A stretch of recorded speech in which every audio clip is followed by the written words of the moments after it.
Bismillahirrahmanirrahim. Assalamualaikum warahmatullahi wabarakatuh. Waalaikumsalam warahmatullahi wabarakatuh. Waalaikumsalam warahmatullahi wabarakatuh. Alhamdulillahirrahmanirrahim. Pada kesempatan hari ini kita dikumpulkan dalam virtual kali ini.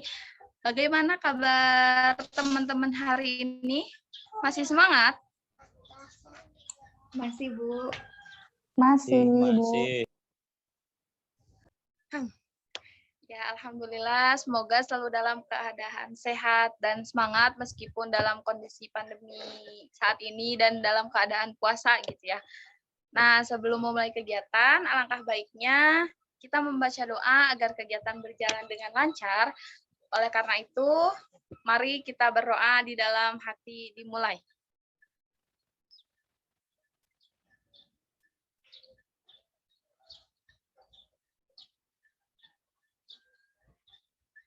Nah, selesai.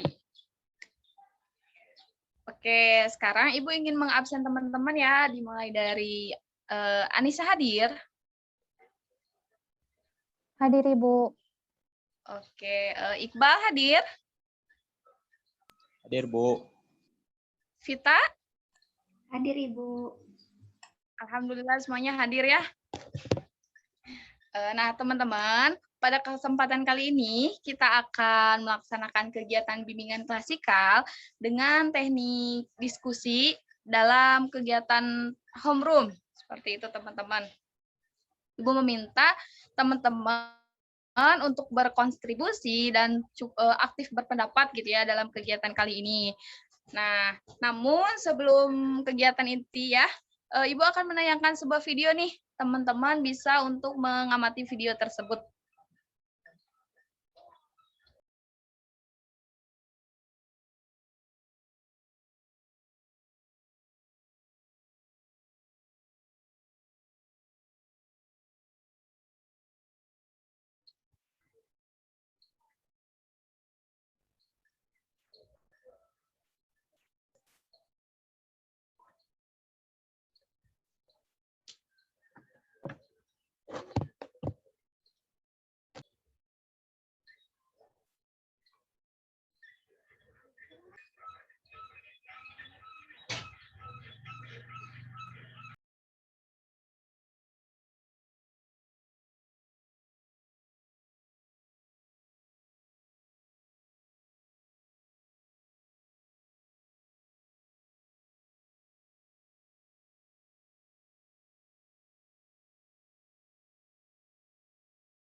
Nah, sebelumnya Ibu ucapin terima kasih ya kepada Vita yang udah membantu Ibu men-share screen karena sinyal di Ibu kurang stabil seperti itu ya teman-teman.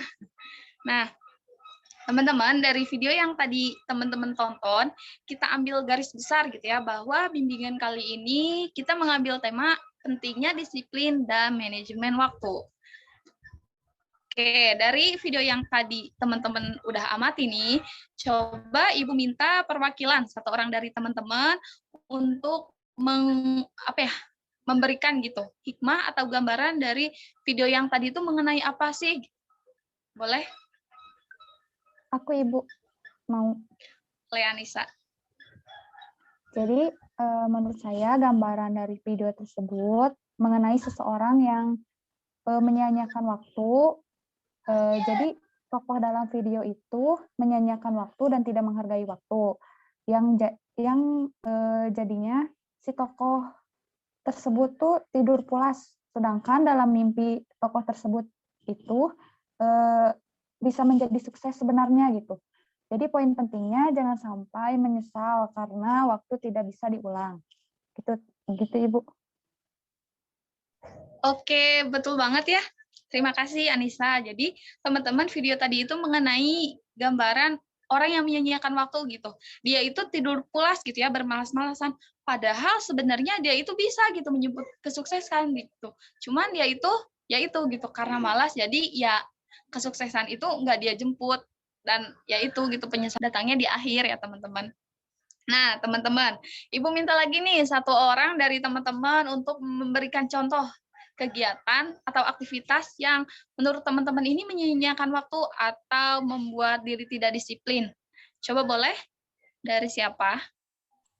Aku Ibu. Boleh, Vita.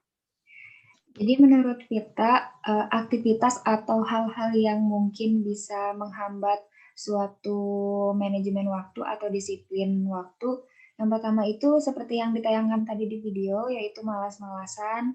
Jadi dia tuh udah diberi alarm, dia masang alarm, tapi dia tetap aja malas-malasan, tidur lagi.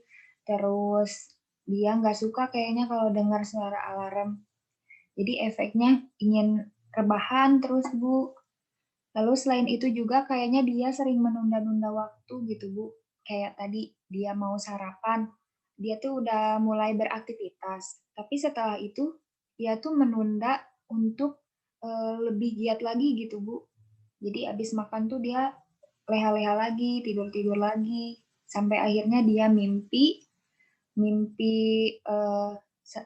mau bekerja, namun dia terngiang oleh alarm yang dia pasang. Lalu dia akhirnya mungkin sadar nggak sadar seperti itu, Bu. Oke, benar ya. Sebenarnya contoh kegiatan yang menyia-nyiakan waktu itu banyak, nggak cuma tadi ya gitu. Cuma ya salah satunya yang tadi yang menyia-nyiakan waktu dengan cara bermalas-malasan gitu. Nah, teman-teman, di sini Ibu akan memberikan ya sedikit materi mengenai disiplin gitu. Sebenarnya apa sih disiplin gitu? Jadi definisi disiplin ini teman-teman mengarah kepada proses belajar mengajar gitu. Karena disiplin ini terbagi menjadi dua istilah, yaitu ketertiban dan kedisiplinan.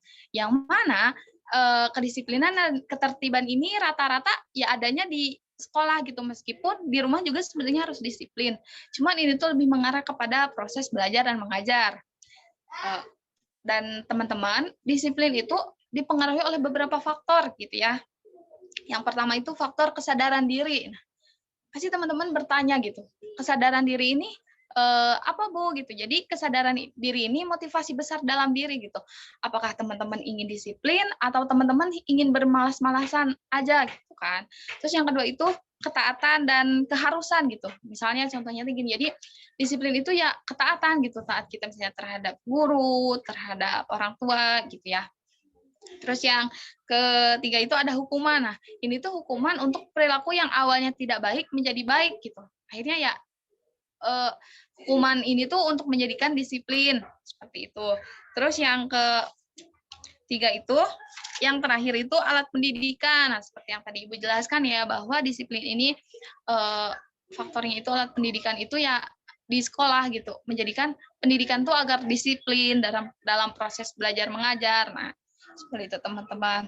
Nah, berkaitan dengan fungsi nih, menurut teman-teman, apakah disiplin ini penting nggak sih?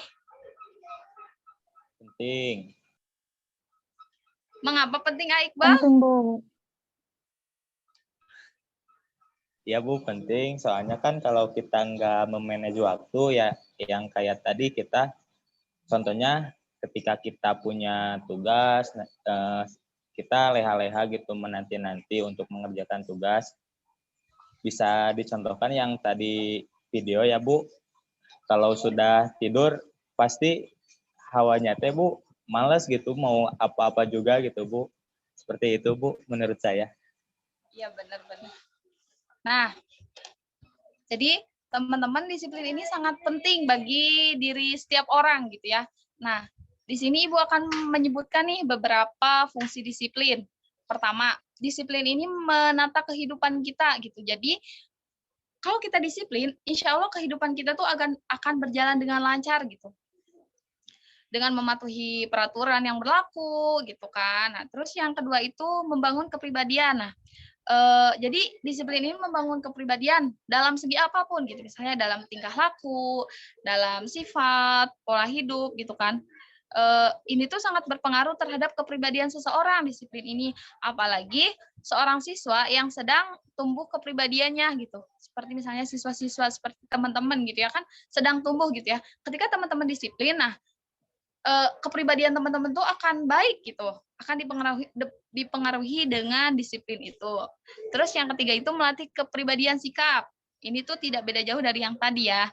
Terus yang keempat itu ada pemaksaan disiplin dapat terjadi karena dorongan kesadaran diri yang tadi Ibu sebutkan. Terus yang terakhir itu hukuman tata tertib sekolah ini biasanya berisi hal-hal positif yang harus dilakukan. Nah, dari disiplin itu akhirnya kita tuh bisa menjadi siswa teladan, terus misalnya tugas-tugas dikumpulkan dengan benar, gitu teman-teman. Sampai sini ada yang ingin ditanyakan teman-teman?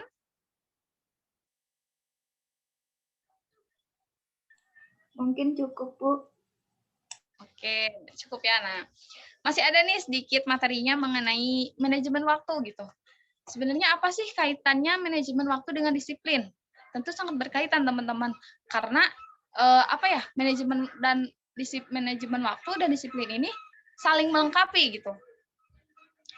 Coba ya, Ibu tanya lagi. Menurut teman-teman nih, apakah manajemen waktu itu penting atau tidak? Penting. Penting. Oke. Terus Ibu minta perwakilannya ya, satu orang. Menurut teman-teman, apa sih manajemen waktu itu dan bagaimana sih? Boleh? Dari siapa nih?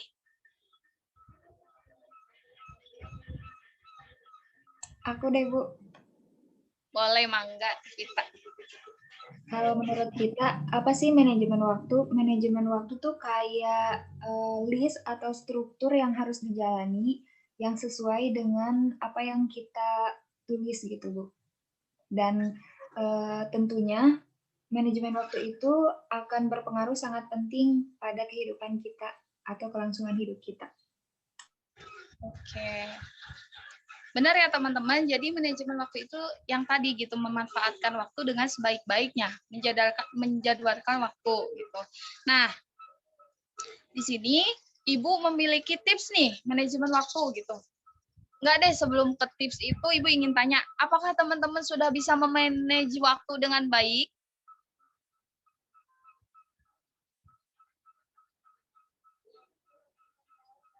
Bagaimana? Apakah sudah bisa memanage waktu dengan... Belum sih, Bu.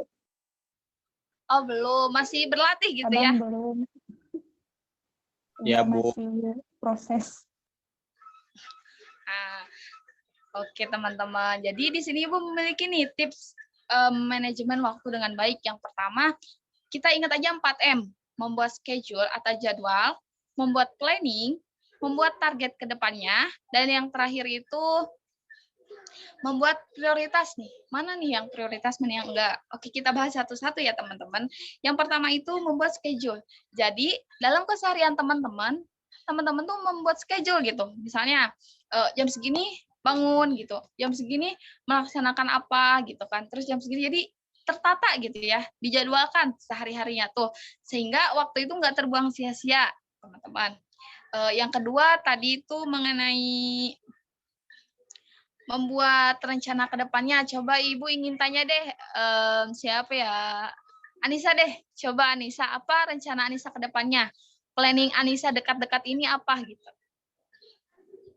Planning aku kayak tugas itu lebih apa ya, lebih jangan menunda-nunda tugas gitu, Bu. Oh, oke. Jadi Jadi mengerjakan tugas tepat waktu gitu. ya gitu itu. Oke, itu salah satunya ya.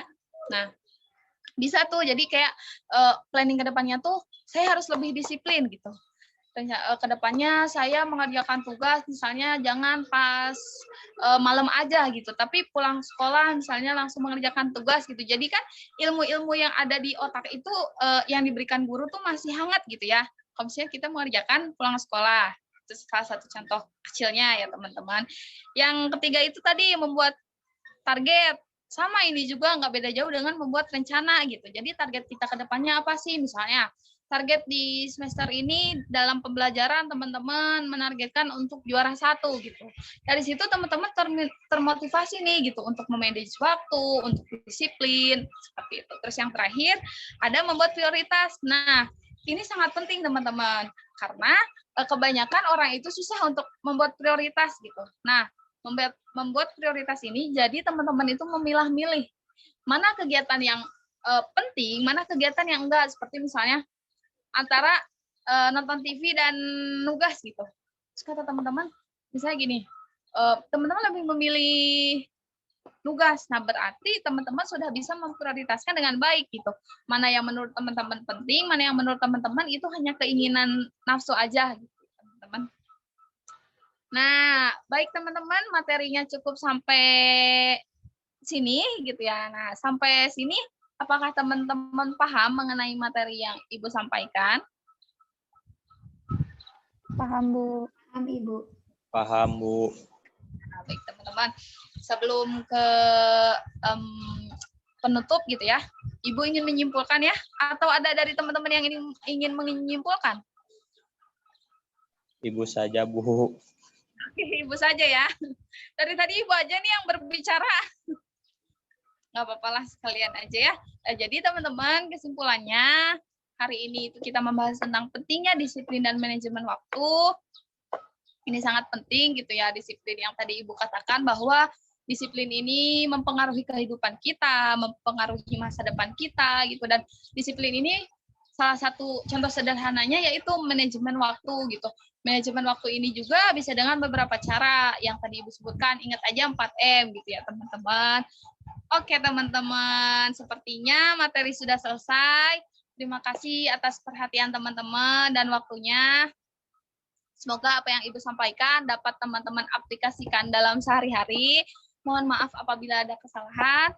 Sebelum ditutup, mari kita berdoa terlebih dahulu. Berdoa dimulai.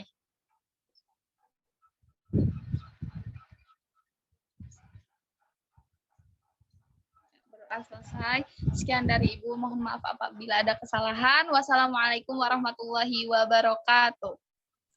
Waalaikumsalam Waalaikumsalam warahmatullahi wabarakatuh.